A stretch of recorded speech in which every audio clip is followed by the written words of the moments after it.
Call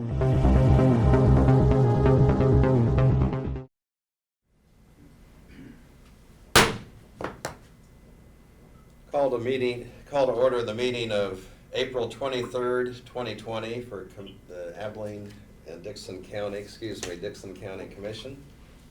Would you please stand and join in the flag salute? I pledge allegiance to the flag of the United States of America and to the republic for which it stands, one nation, under God, indivisible, with liberty and justice for all. While I'm here presiding over the meeting, Ron Roller and Craig Chamberlain, the other two commissioners, are both participating by phone. The first item we have is the approval of the agenda. There is one item to add. It is a resolution to declare 2 vehicles as surplus, and with that addition, I would move that we approve the agenda. And I'll second it. We have the motion and the second. Is there any discussion or question? All in favor say aye. Aye. Aye. Opposed? Motion carries. The consent agenda includes the minutes of the April 16th meeting, also the fund expenditures of $1,068,449.05. I move to approve the consent agenda. Second it. We have the motion and the second for approval of the consent agenda. Any other discussion or question? All in favor say aye. Aye. Aye. Opposed? Motion carries. Commission comments and reports. Ron, we'll go ahead and start with you. I don't have anything, Lynn. Okay. Thank you. Craig? Yeah, I was in the courthouse yesterday, Zoom meeting with the North Central Regional Planning Commission. Emily's taking off and doing a good job. I believe they're going to be having a more official retirement deal or farewell for Deb McKinney after the COVID-19 pandemic is over. Don't know when that'll be. Also, Ron, there was I checked the computer, and since I hadn't been there for about 4 weeks, the mayor of Harrington had sent you an email, but I think it was dated April 3rd or 4th. So I don't know if you got hold of him or not, but that was on the computer. So you might give him a call and say, apologize for not getting back to him, but we had been on the computer. That's all I had, Lynn. Okay, thank you. And thank you. I'll just report Central Kansas Mental Health. We had our board meeting, and it also was by phone, and received the updates, and not a surprising situation, but probably the two things that they've mentioned, the number of appointments as far as walk-ins are a little bit less, and I think attributed to the fact people are staying at home and they have a concern to stay at home. It's not that the need is less. And of course, that was the other thing, is they thought probably there may be higher levels of stress and people that probably need help, and they want to make sure people know that they can still call, they can still set up appointments.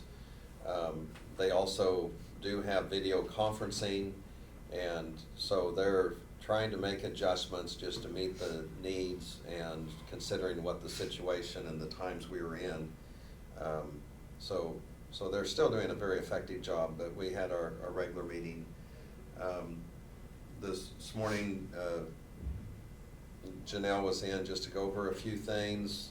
One of the areas too we discussed is that we will start our budget meetings on May 7th, and probably will be a video type conference, and there may be some that want to come in, but we'll work with that and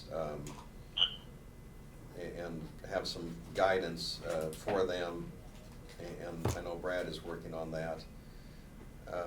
Also, Leah had mentioned that she probably, in the Treasurer's Department, will be having some of her employees come back in where they can work full staff at the courthouse. But having said all that, we still, and I know Brad is working on this, what type of transition will take place as far as the general public coming to the courthouse and what that's going to look like. We want to be safe and thoughtful about that, and so that was pretty much the discussion this morning. Any other comments? We also have the time where there's comments from the public, if there's any that want to make comments, and I haven't heard anything in particular. Okay, we'll go ahead and go to our reports of county officers. And Brad, if you'd go first, please. Yes, as you mentioned, we did do diesel fuel bids this week, and we got it for $1.30 from Robson, so I believe that's probably the cheapest diesel we've ever bought since we've had our fuel plant the last, 14 years or so, 15 years, so we'll be getting unleaded next week, probably, I'm guessing, close to it. And it should be, unless it spikes back up, should be below $1 a gallon, so that helps on our budget in these times when sales tax and everything's down. It's a big savings to us, so. As far as jail update, things are going very well. We had our 2-week meeting on Monday, and the block walls on the jail are up. They've got all actually the ceiling, the roof sheeting is all down, so it's starting getting closed. They're out there today attaching the sheeting down. They had to cease attachments yesterday, putting it down because of the rain that was coming down, and using that electrical equipment wasn't a good idea to be on the roof, so. But they did get all the sheeting laid out with the crane and got the roof on. They started digging the footings for the administrative part of the sheriff's department yesterday. That'll be the next thing they'll get poured out on the south side. Next Wednesday is when our cells arrive and will be put in place. The gentleman from Poly Jails will be here Monday to start planning for that, and they will bring those in, stack them outside on a slab that Tom poured, and then they'll dolly them inside, put them in place, and bolt them down. So by the end of the day next Wednesday, we'll have the cells in place. So everything else seems to be going on, on schedule. Right now, they thought they were about a week behind due to the cells and the trucking problem. They were behind, of course, on the deep footings. They've got those all poured out here, and next week they'll get those backfilled, and hopefully we'll start seeing that leveled out, and some flooring being poured on that in the next couple of weeks as well. So we worked on phase 2 stuff. Everything's on track down there. As we hear this morning, there's some booming and banging going on. That stuff that's happening in the courthouse, it's all part of the renovation process, but the electricians are doing it now to get it done ahead of time so we can shrink that window of having to be relocated down as tight as we can get it. So anything they can do in the building now, they're doing. So other than that, we met with, I'll jump down into the relocation. Monday afternoon, we met with District Court and looked at their needs for Sterl Hall, and had a really good meeting with them. With Goldberg, with Kevin from Goldberg on video conference, and of course Tom was here, and myself, and so we're starting to ratchet down the plans for relocating between Sterl Hall and the Civic Center. I was over yesterday, Chancey and I looked at the Civic Center and with Julie, and I think we'll be relocating part of the offices there as well, and so things are starting to take place, and hopefully we'll have that plan together within the next 3 to 4 weeks to where we'll know where people are gonna be going, so. Jill Martinson had sent a response to your inquiries, and I forwarded that stuff to you. She's gonna video in next week's meeting in the work session, and just to discuss that stuff and answer any questions or address any concerns you might have, so. I told her about 10:30 next Thursday, so. And as far as the COVID stuff, John and I have been meeting with Dr. Holmes. We met yesterday briefly, and to discuss what it looks like coming out of this thing. It sounds as though, the whole thought process nationwide and statewide is that once we show a 14-day decline in activity, then you can start making some changes to go back towards normal. The problem with us is we've never shown an incline other than the one case. So, what does a decline look like? I think that can be construed both ways. But I think with the fact that we've been very minimal on activity, Dr. Holmes seemed as though he was comfortable after the 1st of May of releasing some of the restrictions on hairdressers and barbers and things like that, with some caveats that they have to use some personal protective equipment when they're doing their service, and some of the grocery stores and things like that. So we're in the process of trying to define some of that so we know what to tell people, barring any big hits that we take between now and then on a daily basis. Hopefully we can stay where we're at. It's, to be honest, it's stayed very neutral much longer than I ever anticipated it would. So I still don't know what to attribute that to, other than the fact that, our citizens listen and are taking the precautions seriously, and we were early to put those out, and we're less populated. So you couple all those things, and maybe that's what's responsible for only one positive test. I don't know. So, but we'll take it as it's come. So the only other thing I had was earlier this week, Chancey took delivery of I think 9 mobile messaging boards.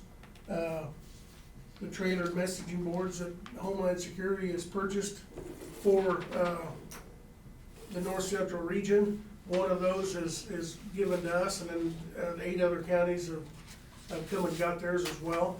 And those boards are much like the one that we purchased from State Surplus years ago, where we put pull it out, park it, put a message on it, whatever the situation may be.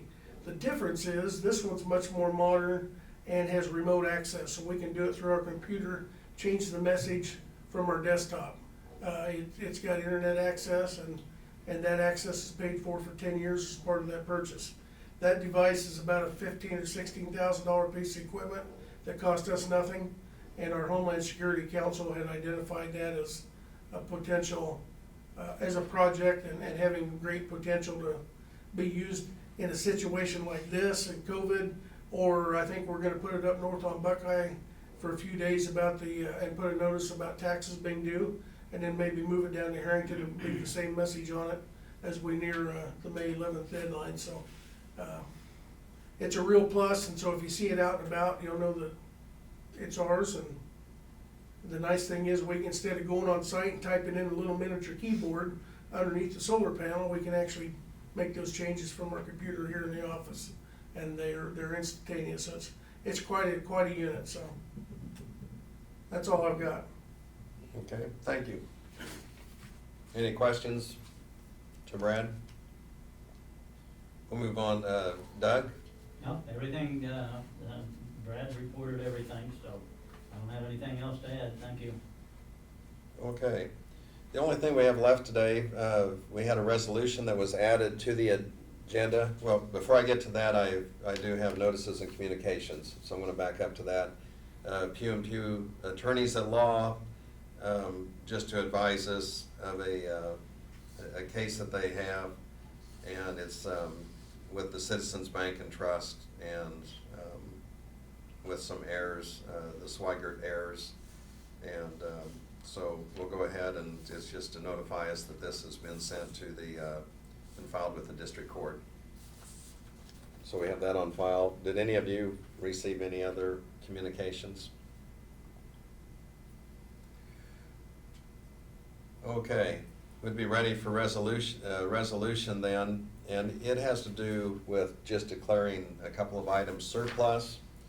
It was a 2005 Ford F-350 extended cab with a utility bed pickup truck, and of course it has the VIN number included, and also a 2002 Chevrolet 1500 crew cab pickup truck. And then also some guardrail materials and various pieces of metal and steel beams. Anything else on that?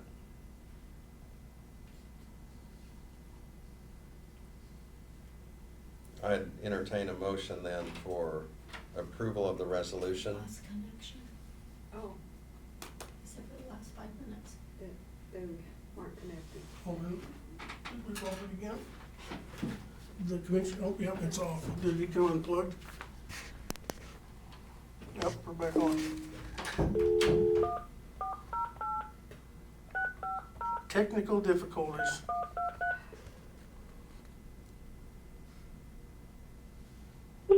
Please, It's kind of quiet. I almost asked them if they were there. No wonder they're not seconding the motion, huh? Or making a motion. 20, Now we're back on. Are you guys there? Yep, I'm here. I am. Okay. Okay, It's about 5 minutes. so, did you hear all or part of Brad's report?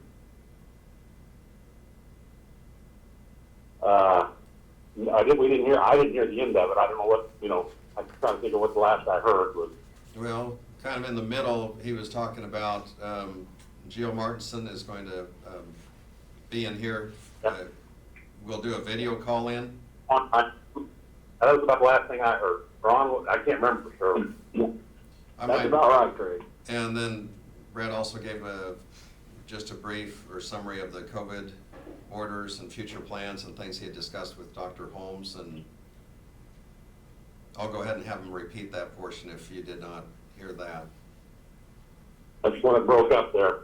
Okay, yeah, John and I have been meeting with Dr. Holmes, we met yesterday with him, and we know the district court's planning on coming back in and with full staff on the 4th, although they're still gonna be restricted to any public access. I think we're gonna do the same here in the courthouse, bring everybody back in, but we'll still do by appointment only and encourage people to do online. We're talking about what it might look like to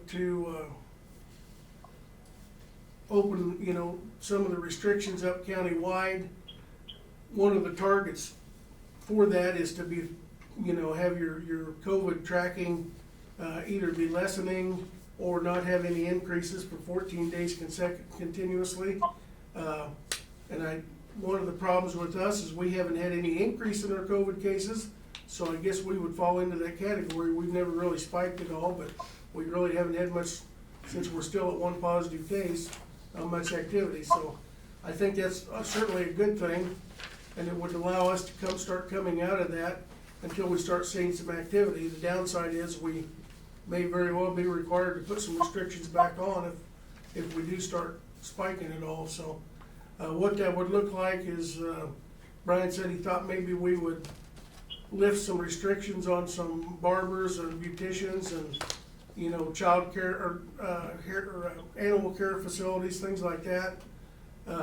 With the caveats that they would need to wear masks and gloves and to do that. Possibly open up some of the restaurants, as long as they were willing to minimize the people inside and keep a distance with their staff wearing a mask and gloves as they go around and wait on people, with some things like that. So we're working on some information. I had sent you, actually, I made copies, and I will send you, if I didn't include it, some guidance from the White House and CDC that we got that kind of is generic, but it illustrates some of the phases coming out of this that I think make a lot of good sense, and we may very well be tailoring ours to suit that. So I think most of it is just using common sense. I think as a society, we've learned a lot, and it seems like anywhere you go, you see people wearing masks and using gloves, and I think that's gonna be the new norm for maybe even years to come, but at least until we get out of this COVID mess and make sure it doesn't return. So the only other thing I had reported was we did receive our new message boards that we had ordered through a project with Homeland Security. We've got, I think, 9 of them in. So each county, we've got 12 counties in our region. So 9 of them we received message boards. And they're much like the message boards that we've had for years that we bought used from KDOT, with the exception that they're remote control. So they're solar panel and remote control. We can change the message on them from our computer in our office. So we plan to use those, use that one, ours first off here in Abilene, put a message out about property taxes due. And then also we'll move it down to Harrington with the same message for a few days and I think we need to use that as much as we can, since it's so easy to change the message on it. We've used the other one for fair and different events like that, so we'll try to use that as much as we can. So it's a really good addition. It's about a $15,000 purchase that didn't cost us anything.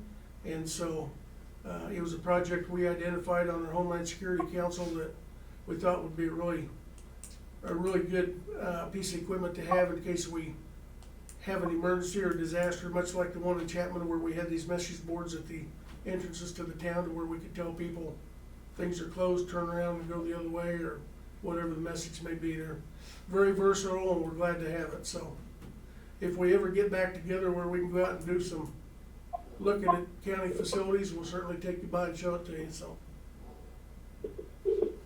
I'd have to have a caravan. Sure sounds good. We just have to make sure everybody wears their mask, so. Okay, the item that we had after that was a report from Doug Thompson, and he's here, but he did not have anything to report at this time. And under the notices and communications, we did have a filing in district court, and we're just being made aware of it from the law firm of Pugh. And so the next item we were ready to consider is a resolution, and we have some items to declare as surplus. It's a 2005 Ford 350 extended cab with a utility bed pickup truck and then has the VIN number, also a 2002 Chevy crew cab pickup truck, old guardrail materials, and various pieces of metal beams and steel materials. And we would need to go ahead and declare that surplus by resolution, and I'll make that motion. We adopt resolution 042320.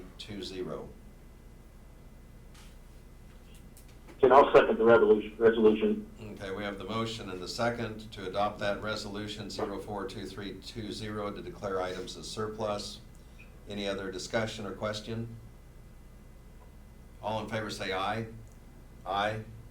Aye. Opposed? Motion carries. We do not have unfinished business. We do not have any other business.